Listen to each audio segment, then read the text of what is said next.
Here we go, team. Rivalries renewed as US-UK more battle for epic Sandhurst Cup at West Point. I think it's going to be an absolute mega video. Check out the original video in the description.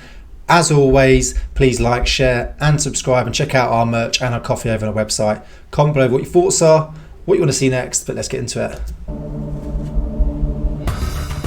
It's the largest military skills competition on the planet. One of the most physically challenging things that a person can go through. They're going to finish this competition fully smoked. The Americans simply call it Sandhurst, from its origins in 1967, when the Royal Military Academy, Sandhurst in England, presented the USA's Academy, West Point, with an officer's sword. It was to be used as a prize for a competition to promote military excellence. Sandhurst was an internal competition here at West Point until 1992. In 1993, Sandhurst, the one in England, came from across the pond to take on the Americans, and they won. Let's go. Of course, the Brits won. Wouldn't expect anything less. But I love competitions like this. It tests physical ability, mental robustness, and normally just how good are you at the basics, with a few technical sort of skills and drills in there as well. But that's what it's all about, testing you at the basics, physical and mental resilience. In 1997, Canada joined in, and since 2002, teams from all over the world have taken part. It all begins here with a relay race that will determine the starting order for the main event.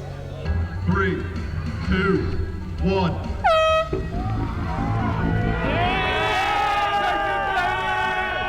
Participation is strictly by invite only. This is not just a competition, but a chance to build friendships and get to know allies. The one country with an automatic place is the UK, but there are a few consistent returnees like Canada, Japan and South Korea, and for obvious reasons this year NATO looms large. Look at those haircuts from Canada, they're allowed the mullet. Norway and Finland joining for the very first time. The US Military Training Academy here at West Point is mandated by Congress to train 4,400 officer cadets every year. And it's huge, over 40 square miles with all its training areas. The main competition is comprised of 14 events over 48 hours spread right across the campus, designed to test the basic skills needed to survive and thrive in a combat environment, from physical endurance to shooting to communications and combat medicine.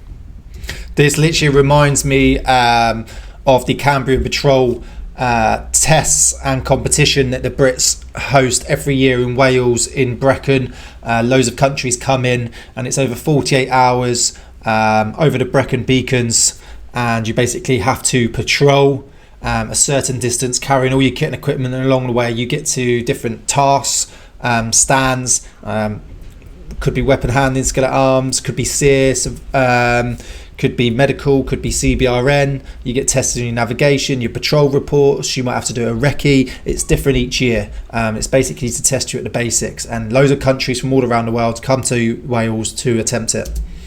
The visiting teams now have 2 days to try out the various events and hopefully slightly alleviate the home team advantage.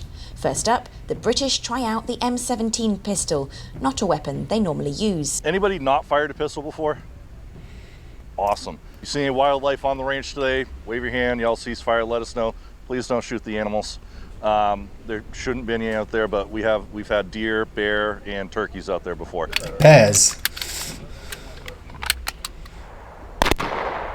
It's really fun actually, because they're drop when hit, so you can see when you've hit all the targets, and you've got about 6 in front of you, so it's quite good. Right. The targets are better than ours then. They're also 3D, and ours is kind of just figure 11 and figure 12 targets, which are good, and they can tell you where you're hitting, but these are pretty cool. And what about this compared to the Glock? Yeah, it's cool. I mean, it's got a safety. You feel a bit more like reassured. I think we've got we keep ours in a holster, and the holster is the safety for the Glocks. Whereas this, you've got a safety on the side, so it only gives you a little bit more sort of reassurance. Look at them targets. Very similar, like all of the taking apart, putting back together, the weapons.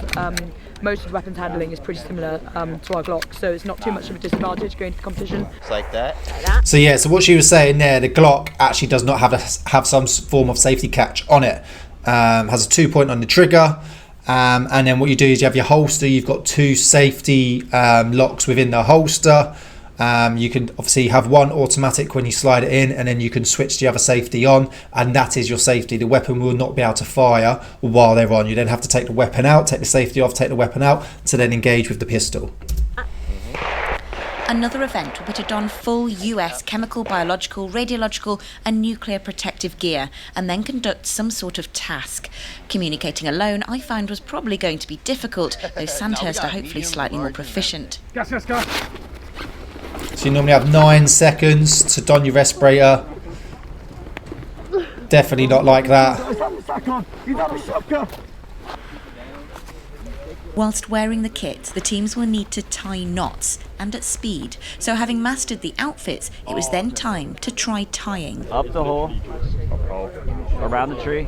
So get the bunny, strangle it, put it through its face. I think. Hang on. For years, the Sandhurst Cup was dominated by the UK, with occasional wins from Canada.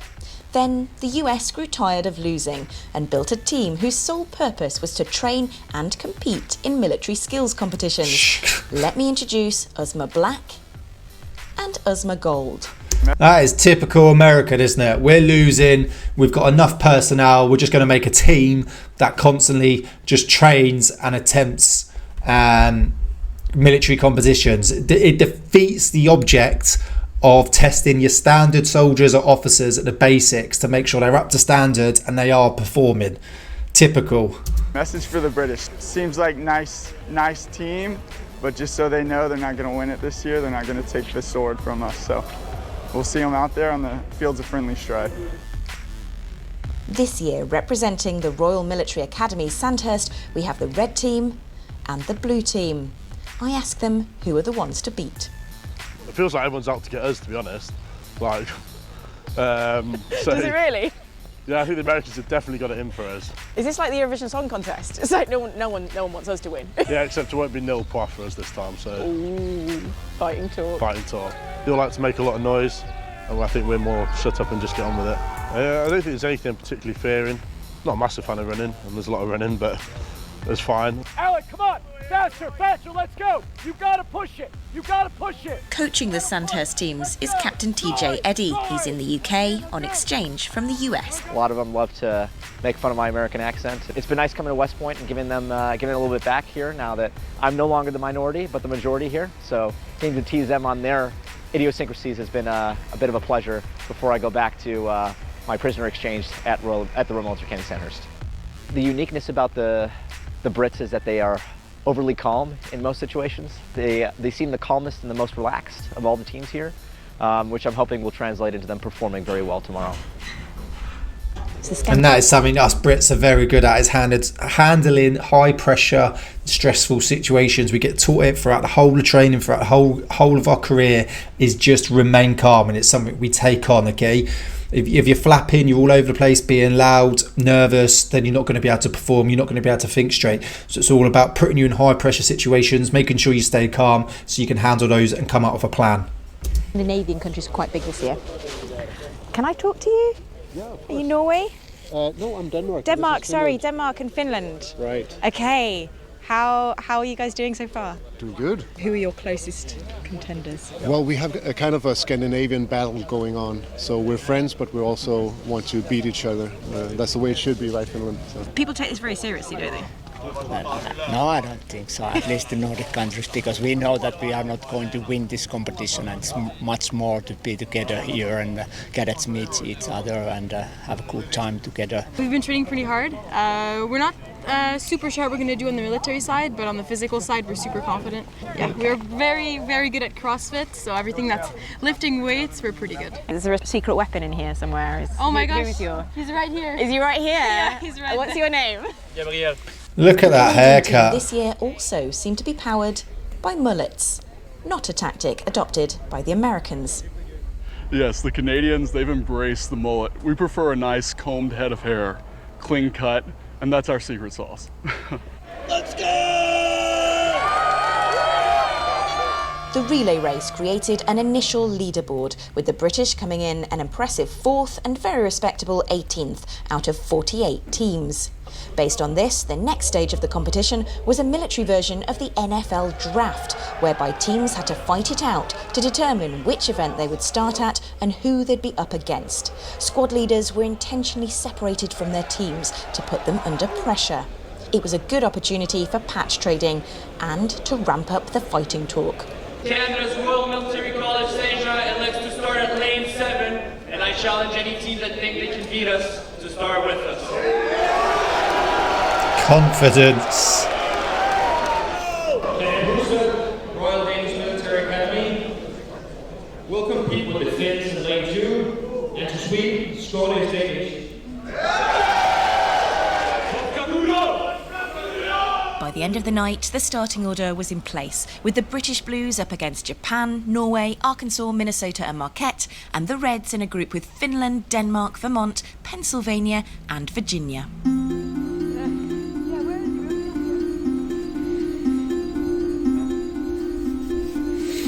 Pretty cool how they do it. They hype you all up, make it fun, make it enjoyable, not so serious on the first few days, being loud, typical Americans. But I think now this morning is obviously when it gets serious, getting cammed up, making sure you're good to go, making sure you're ready to win. So it's 6:30 a.m. Everyone's in their starting positions, looking a bit nervous.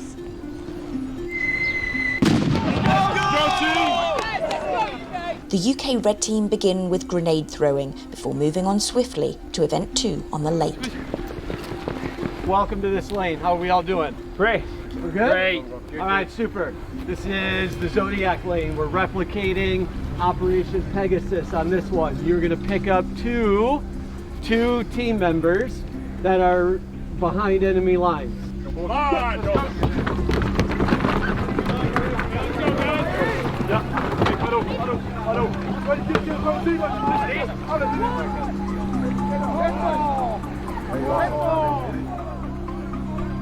How are the UK doing?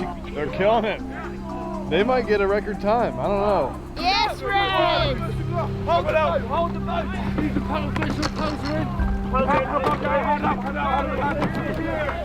Get the boat, get the boat, get the boat! Get up! Paddle the boat, paddle the boat! Brett Parker's going to fight! Liking this event. This looks good. So it's obviously a canoe, paddle along, paddle back, and then get out and run with the boat. So testing your physical and mental robustness and how well can you work as a team, because obviously paddling as a team, you need to make sure you're going together, because if one side's stronger than the other, you're just going to go around in circles. It's definitely a bit of me, this. I don't think she's got much of a grip of it there though.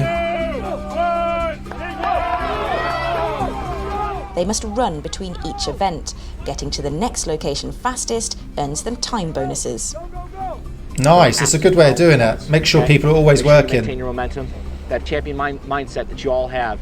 Demonstrate it here and continue to push. You guys are doing amazing. I love it. All right. Some of the cam cream's a bit questionable though from the UK team. With the white and the grey ramp sticking out to the right, over. The communications event sees the teams passing messages across a sports pitch in order to build a small Lego construction.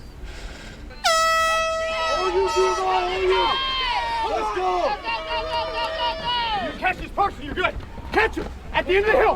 Catch him! Come on, Jack! Go ahead! What I think I'm seeing is a real sense of competition, but above all else, a great sense of camaraderie. Yeah, these people will operate around the world together throughout their careers, so they're going to recognise faces somewhere else in the near future and somewhere dangerous, and that's why these competitions are so important. It's very easy going through officer training, I know personally, to get very stovepiped in, solely focused on my future and my service, my country.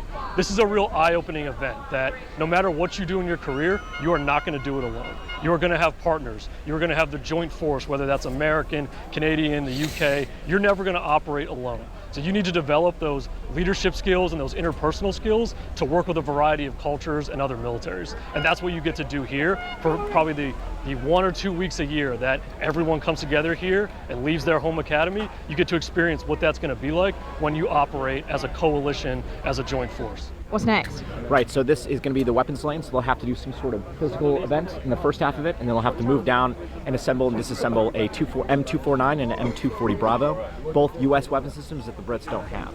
Are they any good at it? They've had more training than they have in previous years, but I think this is going to be a big challenging lane for us. You've helped them out quite a lot here, right? That's correct. We were able to get them up to a US Air Force base in the UK and get them some hands-on the weapon systems, which they haven't been able to do in previous years. Oh, so they should be okay. They're still going to win. July, your weapon's just here. Get that boss stuck a tree off straight away. To make it fair, they should pick some sort of Soviet weapon, like an AK-47 or something, instead of picking an American weapon that Americans use all the time, which obviously gives a disadvantage to all the other nations. All the parts into the box, bar the bolt. Unbeknownst to the competitors, some of this was to be done blindfolded.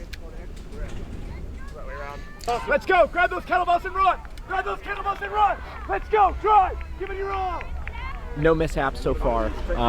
Consistently, though, I think our movements between lanes could be a little bit better. We'll see how it progresses the rest of the day, because it's a marathon, not a sprint. So as the other teams get tired, I think our team has the resiliency to be able to push through and start getting that first place moving between lanes later in the day. Yeah, basically you want them to speed up between... Yes. Yeah. Have you told them that? They're well aware. There it is! There it is! Functional fitness was a never-ending, exhausting stream of medicine ball throwing, wheelbarrows, I'm not sure if they have a technical name, and up and overs. But the Finns were still happy to be alive. Go Finland! How are you doing? Well, we're doing pretty well, thanks. We have been very, very excited to coming here in the United States. This is the first time that Finland have ever competed in Sandhurst. So this has been so great like experience for all of us. And now the day, wonderful. So we just keep going. Are you beating Denmark? Absolutely we are, in all the Scandinavian and Nordic countries. I'm loving the kit they're using. Got Oxcore helmet there, good decent chest plate carrier. Daysacks look pretty decent as well from the Finnish army. You're going to beat all of them, are you? We try to. We try our best. Good luck. Good luck. Good luck. Good luck, Finland. We need to get him loaded onto a stretcher. Good to go and treat him for hypothermia. Stretcher's ready. After testing their combat medic skills, the officer cadets launch into a 9-mile tab, or ruck in American speak, before 2 team members embark on night navigation. Having dropped back into 10th place, the red team storm the night nav, bringing them back to 7th. They begin day 2 with the assault course. Love American assault courses. So well kitted out. Then onto marksmanship, firing the M4 carbine. Go, go, go, go! Next is call for fire. Welcome, this is Mackenzie, Bravo 1. Add 100. Over. UK red, over. Teams are split, with half calling in fire and the others firing in West Point Simulation Centre. Make ready! Make ready!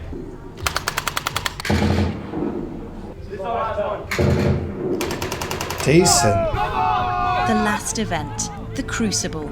48 teams of exhausted officer cadets from 16 countries make it through the finish line, and finally their marathon is complete. What you don't realise there, though, is they've been through 48 hours of physical and mental robustness training, functional fitness training, running between stations, and then you've got the Crucible at the end where you have to do in a respirator. It's hard enough doing anything in a respirator as it is, let alone when you're all physically tired, and then you've got to run, push a Land Rover or whatever that vehicle was. Honestly, training in a respirator is absolutely nails, and it really takes your breath away. Try running a 400-meter race in a respirator. It's a killer. So you've got to take, hats off to them for doing this over 48 hours and then finishing off with that. Nations celebrate in their own individual ways. Brits would just crack open a beer. Before the overall winners of this year's Sandhurst Cup will be revealed. Are you alright? Yeah, I'm good. Well done. The Allies gather in the largest mess hall they've probably ever been in. West Point feeds its 4,400 officer cadets here at the same time each day. No way. It's pretty impressive. 4,000 fit in there. Canada thought they and their mullets had done enough, but in the end it was Uzma Black who brought it home. Canada second and the US Air Force Academy third. UK Red and Blue finally placed 14th and 35th. Oof. coach Captain Eddie has the final word. Bad So coming day. here as an American officer leading the UK team, you know, I thought I would have some divided loyalties between the United States and the United Kingdom, but I showed up 100% rooting for both red and blue from the UK. Both performed phenomenally, and it's been an absolute honor to lead both teams. I will say that it's been absolutely reassuring that, considering a land war in Europe and rising tensions in the Pacific, seeing our friends and allies performing to such a high standard reassures you that our alliances could not be any stronger, and that the people that we'll be fighting alongside someday are just as good as we are. The team couldn't be more cohesive. Hannah King, Forces News at West Point, USA. Really decent to see that, and like I said, I really love military skills competitions like this. I've done Cambrian Patrol twice, and I've done other sort of smaller ones, unit ones, throughout when I was in the military in the British Army, and this was great. Sad to see that it's typical the US have actual teams just trained to do military competitions and they went and won it. I think it takes away from the fact that, you know, you should just get your best guys or just a group of guys together, train a little bit and go away and do these military skills competitions to see where you're at and to see if you do have those basic skills and drills, see if you do have that physical ability, that mental robustness, because that's what it's about. It's not about just a team dedicated to winning. It's about actually, how are you as a nation? Are you up to standard? Do you have those basic skills and drills to be a soldier, which you should have? And it's about testing them. You know, sad day for the Brits. We've done pretty bad there, but well done for all of them for turning up and giving it their all. Some really great tests there, some other tests that you wouldn't typically think of and see, but yeah, you've got your standard shooting, which is brilliant to see. Weapon stripping and assembling weapon should definitely be in there. Navigation should definitely be in there. CBRN, battlefield casualty. Okay, if you're joining the military, you're in the military. These are just the basic skills that you should be all over. And always volunteer for these sorts of military competitions, because it tests you. It's good to see where you're at, and it's also going to enhance your skills and drills. So well done for obviously West Point hosting that. Well done to all the people in the nations that attempted it. I love things like this. I love watching this. And if you are in the army and you get offered a chance to do something like this, something like Cambrian Patrol, make sure you go and do it. Honestly, it's so good and it's so much fun. But thanks for watching, and I'll see you soon.